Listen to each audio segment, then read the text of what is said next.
میں اشتیاق قادری عوامی اتحاد پارٹی کے چیئرمین پولیٹیکل افیئرز کمیٹی کے عہدے سے نہ صرف مستعفی ہو رہا ہوں بلکہ عوامی اتحاد پارٹی کی بنیادی ممبرشپ سے بھی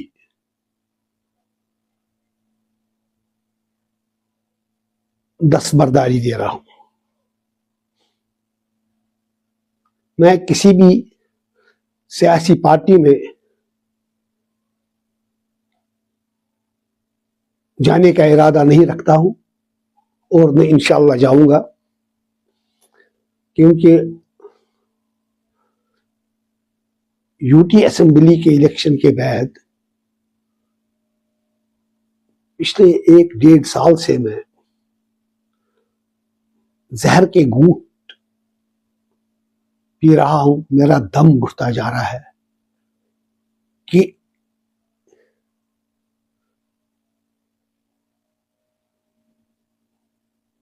تمام سیاسی پارٹیاں اپنی بقا کی جنگ لڑ رہی ہیں، مڈ سلنگنگ میں ایک دوسرے کے خلاف انوالو ہو رہی ہے، ایک دوسرے پر کیچڑ اچھال رہی ہے۔ سال ہر سال سے جو بے گناہ انوسنٹ معصوم قیدی جیلوں میں بند پڑے ہیں، ان کے متعلق کوئی ٹھوس اقدامات کوئی بھی سیاسی پارٹی نہیں کر رہی ہے۔ ایم پی الیکشن کے دوران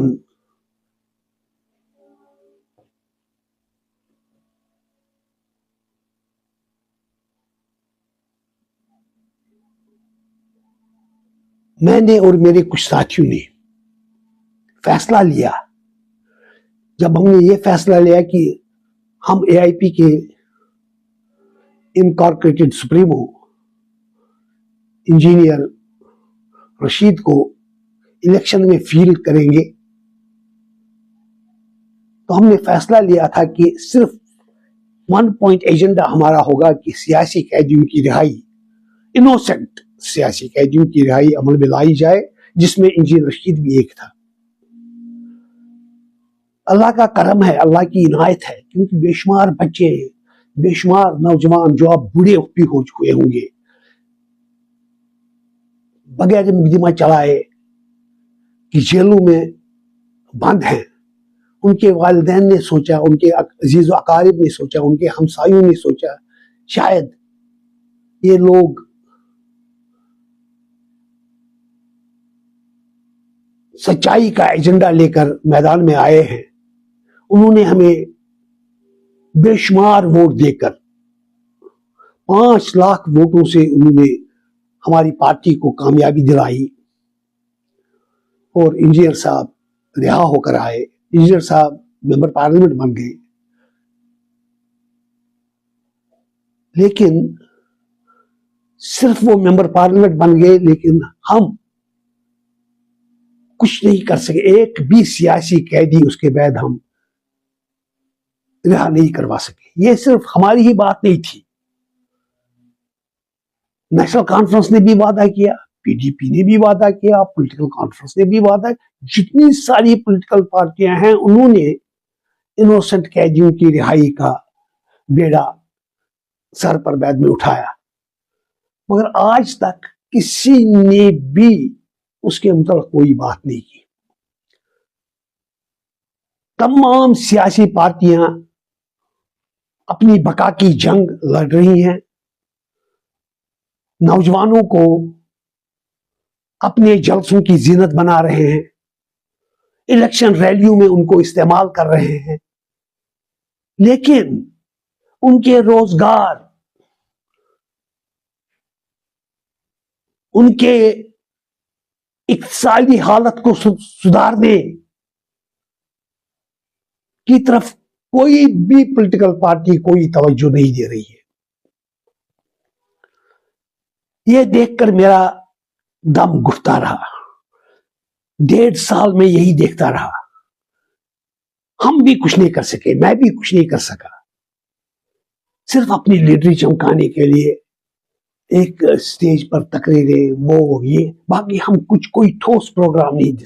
تمام پولیٹیکل پارٹیاں, میں نے ایک کی بات میں نہیں کہ تمام پولیٹیکل پارٹیاں جو کشمیر کی ہیں, جو جموں کشمیر کی لوکل پولیٹیکل پارٹیاں ہیں, وہ ڈائریکشن لیس, ویژن لیس ہیں.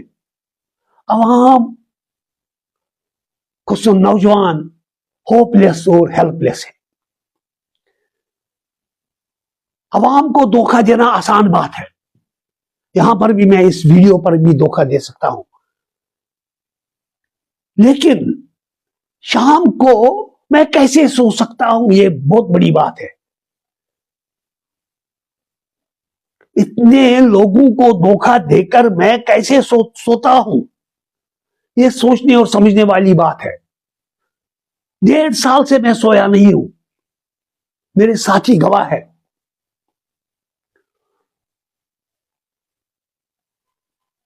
مجھے ذاتی پریشانیاں ہیں گھریلو پر, تب بھی میں ان سے تھوڑا سا وقت نکال کر ایسی باتوں کی طرف جب سوچتا ہوں تو پاگل ہو اٹھتا ہوں. تو اس سب کو مد نظر رکھ کر میں نے سوچ, جب میں کچھ کر نہیں سکتا ہوں تو میرا پولیٹیکل پارٹی میں رہنے کا مقصد کیا ہے؟ کیوں میں لوگوں کو دھوکہ دوں؟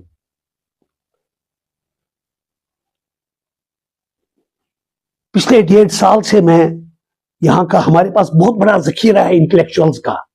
میں ان سے انٹریکشن کر رہا ہوں, ان سے تبادلہ خیال روزانہ کی بنیاد پر ان سے یہ تبادلہ خیال ہو رہا ہے.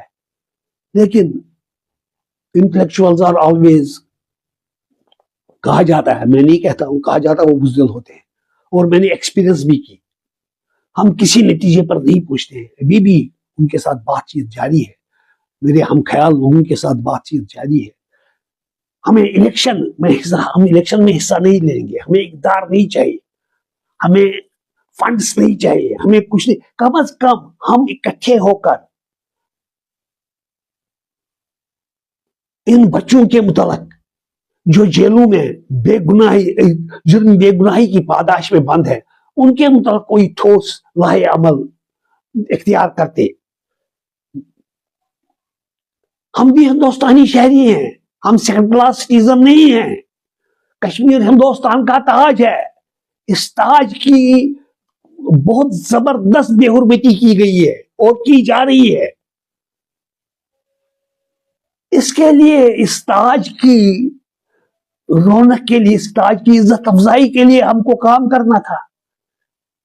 تمام پولیٹیکل پارٹیاں انٹراسپیکشن کریں کہ کیا ایک مدعے پر وہ اکٹھے نہیں آ سکتی ہیں. اتنی ساری پریشانیاں, مہنگائی, رشوت ستانی, بے روزگاری عروج پر ہے. یہ صرف اللہ کا کرم ہے کہ ہم ابھی سروائیو کر رہے ہیں. کیا ہم پر یہ فرض عائد نہیں ہوتا ہے کہ ہم اکٹھے ہو جائیں, کم از کم تمام سیاست کو بالائی طاق رکھ کر ایک مدعے پر اکٹھے ہو جائیں کہ ہم ان بچوں کو جو اب بوڑھے ہو چکے ہیں جیلوں میں, ان کو باہر لے آئے.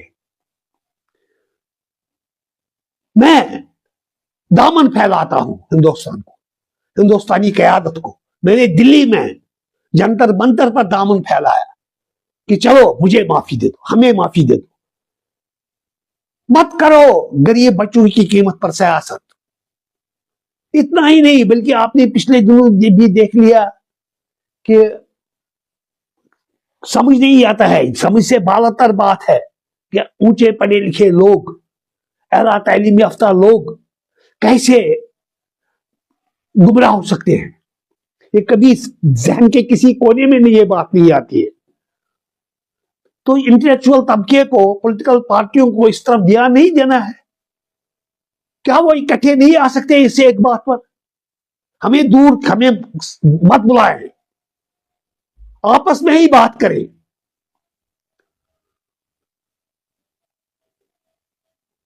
میری ریکویسٹ ہے تمام پولیٹیکل پارٹیز سے اور انٹلیکچوئل حضرات سے کہ وہ پلیز سوچے کہ what is the way forward. اقدار آتا جاتا ہے، اقدار آئے گا، اقدار سے، مگر آج کل کا اقدار بھی مجھے پہلے سمجھ نہیں آتا کون سا اقدار ان کے پاس بھی ہے. خیر یہ ان کی پرابلم ہے، مگر ہماری پرابلم یہ ہے کہ ہم جو پولیٹیکل پارٹیاں، جو پولیٹیکل پارٹیوں میں کرتا دھرتا تھے، کچھ نہیں کرتے ہیں عوام کے لیے، کچھ ہم نہیں کرتے، جن میں بھی ایک تھا. میں مستعفی ہو رہا ہوں،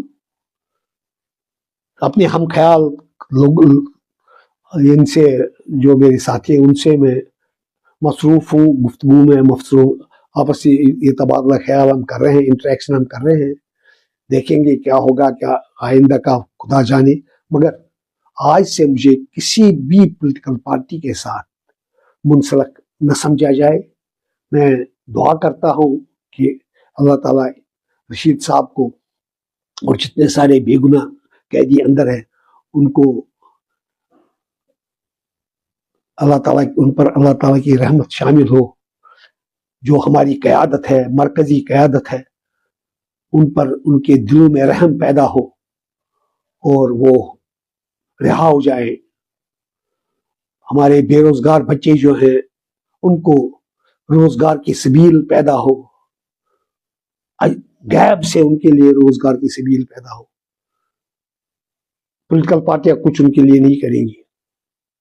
پولیٹیکل پارٹیاں کے پاس کچھ بھی نہیں ہے، ویژن لیس ہیں، ڈائریکشن لیس ہیں، کچھ بھی نہیں کسی کے پاس. صرف ان کو یہی ہے کہ اقدار پر کیسے قبضہ ہم جمائیں، اور بعد میں کچھ کرتے بھی نہیں ہیں. خیر یہ مجھے اپنے استعفے کے متعلق میں نے یہ ویڈیو بنائی تھی، اس میں بیچ میں کوئی بات. ہاں ایک اور ریکویسٹ ہے، ذاتی ہمبل ہاتھ جوڑ کر میں ریکویسٹ کر رہا ہوں، اگر میں نے میری طرف سے، حالانکہ مجھے پورا یقین ہے، جب مجھے ایک بار بہت پریشانی، زبردست پریشانی مجھے لاحق ہوئی، میں نے گاڑی فلائی اوور کے اوپر، برزلہ فلائی اوور پر روکی، مسز آگے بیٹھی تھی میری، وہ بھی رو رہی تھی، میں بھی رو رہا تھا. میں نے اس کے پاؤں پکڑے، میں نے کہا میں نے شاید تمہارا دل دکھایا ہے، تم مجھے معاف کرو، شاید میرے گناہوں کی معافی ہو جائے گی. اس نے کہا نہیں. میں نے کہا پھر تم بتاؤ، میں نے کسی کا دل تو نہیں دکھایا، تمہیں یاد تو نہیں ہے کہ میں نے کسی کو، مجھے یاد نہیں آتا ہے کہ میں نے کسی کو جان بوجھ کر کوئی نقصان پہنچایا ہو. یا اللہ اور رسول گواہ ہے صلی اللہ علیہ وسلم، you can ask my wife. میں نے پھر اس سے کہا، اس نے کہا نہیں آپ نے کسی کا دل میں، مگر تب بھی میں ادھر اس وقت اس ویڈیو پر میں معافی مانگتا ہوں اگر کسی کو میں نے دل دکھایا ہو، اگر کسی کو میں نے کبھی، مجھے یاد نہیں آتا ہے، میں اگر کوئی مجھے کہے کہ ہاں آپ نے مجھے یہ نقصان پہنچایا، میں شام کو اس کی تلافی کروں گا اور اس کے ٹوائلٹ صاف کرنے آؤں گا. اگر کسی نے میرے ساتھ ناانصافی کی ہو، اگر کسی نے میرے ساتھ غلط کیا ہو، تو ان کو بھی میں معاف کرتا ہوں. آپ لوگ بھی مجھے معاف کرو، ان کو بھی میں معاف کرتا ہوں. ہو سکتا ہے انہوں نے کسی مجبوری کے تحت میرے ساتھ ویسا کیا، وہ مجبور ہو، مجھے کچھ دل میں نہیں ہے، مجھے یاد بھی نہیں ہے کہ کسی نے میرے ساتھ کچھ کیا ہو. اللہ ہم سب کو عقل دے، ہمیں اچھی رہنمائی کرے اور سیاست کی اس مکاری سے نجات دے. اللہ آپ کا نگہبان اور میرا بھی نگہبان ہو. والسلام.